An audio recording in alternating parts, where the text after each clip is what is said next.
Thanks for stopping by to spend some time with me today. I've been doing some reading into iodine deficiency this past week. I want to preface this video by saying that I am not a medical professional. I am not here to guide or recommend things to you to try. You do want to speak to your own medical professional, medical provider in regards to anything pertaining to this video that I'm going to talk about. I've been looking into iodine deficiency, and I found out that there is a way to do a skin patch test with iodine. So I do have iodine solution here, if you can see that. And in my reading, it said that if you were to paint a square onto your skin and it is still there after 24 hours, you are not deficient in iodine. However, if that patch is disappeared under 12 hours, you are deficient in iodine. Iodine is very essential for our bodies, and I will link a lot of information down below in the description box that kind of backs up what I've been researching and looking into. So let's get started. I'll go through the process of my own personal iodine patch testing, and then I'll pop back in at the end of the video and we can discuss it. Let's go.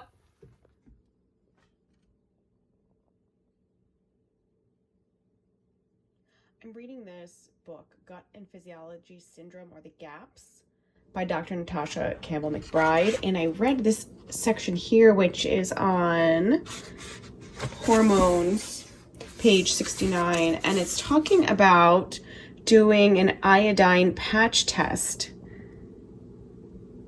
So I'm going to try this out. I'm so very, very curious. And I have the iodine here. And this is my painting solution here. And this says to do it no smaller than your hand, but I'm going to start small. And here's my patch, my square that I just painted onto my arm. That's a burn from the oven, if you're wondering, or from the iron. So ignore that. That square is where I painted the patch onto my arm, and I'm going to check on it. This says that if it's gone in less than 12 hours, you are deficient in iodine. If the brown color stays on your skin for 24 hours, then it disappears and you're not. So let's find out. I'm so curious. It's been 2 hours since I put the solution on, the iodine solution, and look how much it's faded already.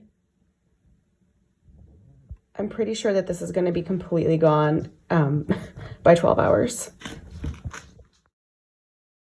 7 p.m. that night, pretty much faded. And 1 hour later, it's almost completely gone. Sorry for the blurry picture here, but it is completely gone by 10.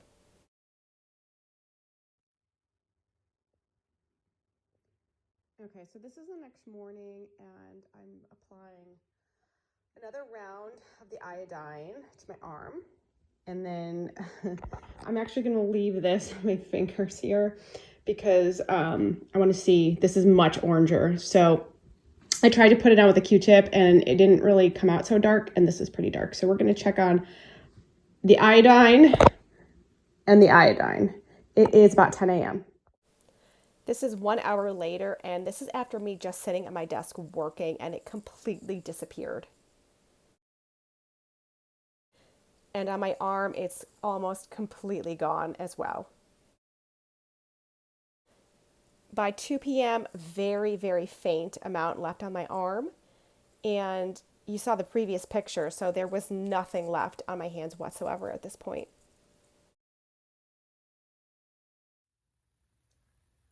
So this experiment that I've been doing for the past couple of days is very interesting and kind of eye-opening.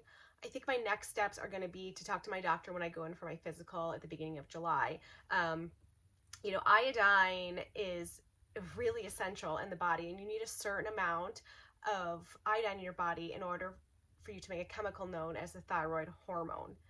And, the thyroid regulates so much within your body. And I did look it up here.